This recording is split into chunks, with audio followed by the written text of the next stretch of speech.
ഞാൻ ഓഫീസിൽ ഇരുന്നപ്പോഴാണ് ലച്ചുമോള് വിളിച്ചു പറഞ്ഞു അമ്മയെ കിണറിറക്കാൻ ചേട്ടന്മാർ വന്നെന്ന്. ദാസേട്ടൻ അവിടെ ഇല്ലായിരുന്നു. ദാസേട്ടന് ട്രാവലറിന് ഒരു കല്യാണ ഓട്ടം ഉണ്ടായിരുന്നു, അങ്ങനെ പോയേക്കുമായിരുന്നു.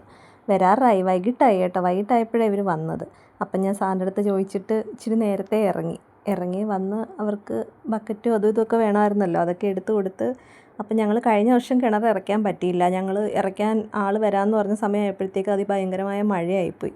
അപ്പോഴത്തേക്ക് ദാസേട്ടൻ ഇങ്ങ് വന്നു കേട്ടോ.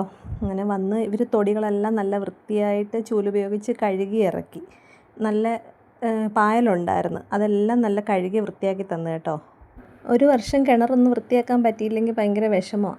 കാരണം നമ്മൾ ഉപയോഗിക്കുന്ന വെള്ളമല്ലേ, അത് നമ്മൾ എത്ര അടച്ചിട്ടിരുന്നാലും നെറ്റൊക്കെ ഉപയോഗിച്ച് അടച്ചിട്ടിരുന്നാലും അതിനകത്ത് അഴുക്കുകളൊക്കെ കാണും. ചെളിയൊക്കെ അടിയുകയും അങ്ങനെ വെള്ളത്തിന് കളർ വ്യത്യാസം ഉണ്ടാവും, ചിലപ്പോൾ സ്മെല്ലുണ്ടാവും. അപ്പോൾ അതൊക്കെ മാറണമെങ്കിൽ നമ്മൾ എല്ലാ വർഷവും ഈ ഉണക്ക് സമയമൊക്കെ ആകുമ്പം കിണറൊന്ന് വൃത്തിയാക്കണം കേട്ടോ. വൃത്തിയാക്കാത്ത ആരെങ്കിലും ഉണ്ടെങ്കിൽ വൃത്തിയാക്കണേ. ആളില്ലാത്തത് കൊണ്ടാണെങ്കിൽ ഞാൻ ഇവരുടെ ഫോൺ നമ്പർ ഇവിടെ കൊടുത്തേക്കാം. അപ്പോൾ അതിൽ വിളിച്ചാൽ മതി, ഇവർ വന്ന് വൃത്തിയാക്കി തരും കേട്ടോ. രണ്ടുപേരും നല്ല ആത്മാർത്ഥതയോടാണ് ഈ ജോലി ചെയ്തത്. കിണറിനകത്ത് ഇറങ്ങിയിട്ട് അരിപ്പ ഉപയോഗിച്ച് അതിനകത്ത് കിടന്ന പൊടിയെല്ലാം ആദ്യം കോരി മാറ്റി. എന്നിട്ട് എല്ലാം ചെളിയും എല്ലാം കോരി മാറ്റി. ചെളിയൊന്നും അധികം ഇല്ലായിരുന്നു കേട്ടോ, എന്നാലും കുറച്ചൊക്കെ ഉള്ളതെല്ലാം കോരി മാറ്റി.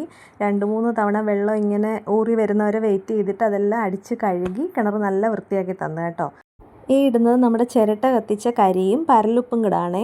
ഇത് രണ്ടും കൂടെ മിക്സ് ചെയ്ത് കിണറ്റിലേക്ക് ഇത് വൃത്തിയാക്കിയതിന് ശേഷം ഇട്ട് കൊടുക്കുകയാണെങ്കിൽ വെള്ളം നല്ല ശുദ്ധിയായിട്ട് കിട്ടുമെന്ന് അവർ പറഞ്ഞത് കേട്ടോ.